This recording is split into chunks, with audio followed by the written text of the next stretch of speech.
और मुझे जिंदगी बड़ी होनी चाहिए, लंबी नहीं। राजेश खन्ना भारत के पहले सुपरस्टार, जिनका स्टारडम ऐसा कि लोग उन्हें फिल्म इंडस्ट्री का भगवान कहने लग गए थे। लड़के उनके जैसा मैनरिज्म चाहते थे और लड़कियां राजेश खन्ना के लिए पागलपन की हद तक दीवानी थी। लगता था कि काका की शोहरत का सूरज कभी अस्त नहीं होगा, पर ऐसा हुआ नहीं। वो दिन भी आया जब राजेश खन्ना पूरा दिन घर पर अकेले बैठे रहते, ना कोई काम था और ना ही कोई दोस्त। आज हम आपको बताएंगे कि कैसे राजेश खन्ना के बर्बाद होते करियर के ताबूत में मोहम्मद रफी और धर्मेंद्र के गाने ने आखिरी कील का काम किया। माफ करना बाबू मोशाय, त्रिवेदी ने मुझसे कहा था कि आपसे बिल्कुल मजाक नहीं करना, लेकिन क्या करूं, आदत से मजबूर हूं ना। इसके बाद वो कभी संभल नहीं पाए और उनकी सफलता का शोर एक ऐसी चीख में बदल गया जिसे अब सिर्फ काका ही सुन पाते थे। तो चलिए जानते हैं कि कैसे रफी और धर्मेंद्र के एक गाने ने राजेश खन्ना से उनका सब कुछ छीन लिया। साल 1966 में फिल्म आखिरी खत से शुरुआत करने वाले राजेश खन्ना 70 का दशक आते आते दर्शकों के दिलो दिमाग में छा गए थे। सिनेमा हॉल में उनकी एक मुस्कुराहट पे दर्शक खुशी से चिल्लाने लगते। लड़कियां उनकी गाड़ी को लिपस्टिक के निशानों से भर देती थी। राजेश खन्ना की शोहरत के दरमियान ही कई दूसरे एक्टर्स भी धीरे धीरे सामने आ रहे थे, जिसमें से एक थे उस वक्त के मोस्ट हैंडसम हंक ही मैन धर्मेंद्र। कोई अनजान करे तो उसे बदमाशी कहते हैं, और जब कोई प्यार करने वाला करे तो उसे शराफत कहते हैं। सिर्फ हीरो ही नहीं, बल्कि उस वक्त दर्शकों में ये जानने की भी होड़ थी कि रफी और किशोर में से कौन बेहतर सिंगर है। 1969 में आई फिल्म आराधना में राजेश खन्ना पर किशोर की आवाज इतनी फिट बैठी कि उनके घर के बाहर फिल्म मेकर्स की लाइन लग गई। रफी के लिए बुरे दौर की शुरुआत थी, उनके करियर पर ब्रेक लग गया। ज्यादातर फिल्म निर्माता राजेश खन्ना को साइन करना चाहते थे और उनकी आवाज के तौर पे किशोर कुमार को। लोगों ने कहना शुरू कर दिया था कि अब रफी साहब का करियर खत्म हो गया है।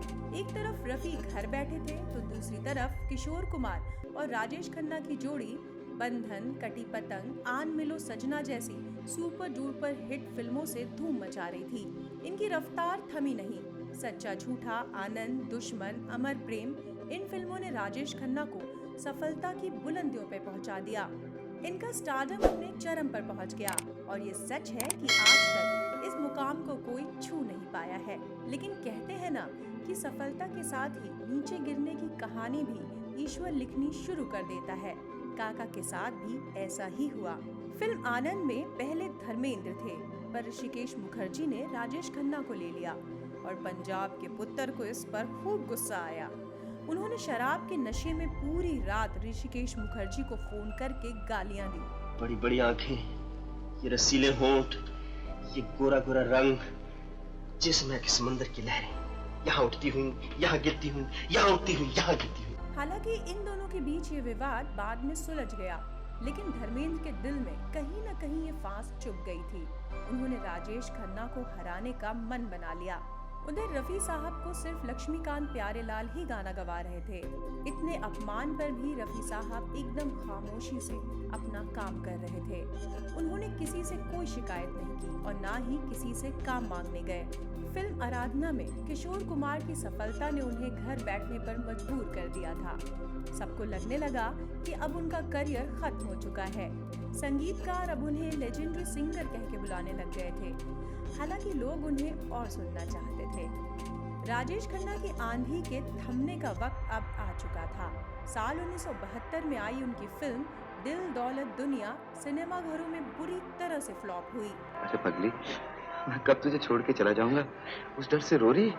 ये आहट थी राजेश खन्ना की बर्बादी की। हालांकि इसी साल आई फिल्म बावर्ची सुपरहिट रही, पर अब लोगों को पर्दे पर रोमांस से ज्यादा कुछ देखना था।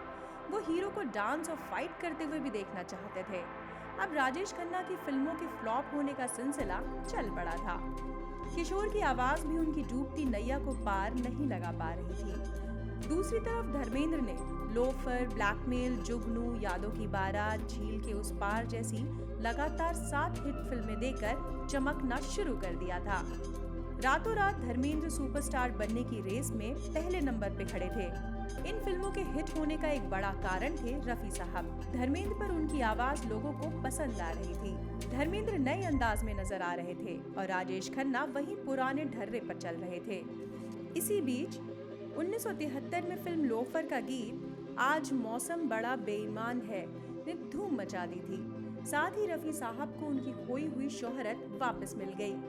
इस एक गाने ने जहां रफी और धर्मेंद्र को स्थापित किया, तो वहीं राजेश खन्ना और किशोर कुमार के लिए ये किसी जलजले सा साबित हुआ। राजेश खन्ना के लिए अमिताभ बच्चन भी किसी जलजले की तरह आए और उनका सब कुछ बहा कर ले गए। दरअसल ये किसी की गलती नहीं, बल्कि ये गलती खुद राजेश खन्ना की थी, जो ये बात समझ नहीं पाए कि ये वक्त की बात है। कल इनका था, आज किसी और का है। वाह वाह वाह, मेरे जाने का इंतजाम तो बहुत बढ़िया किया है। इतने बड़े बड़े लोग आए हैं।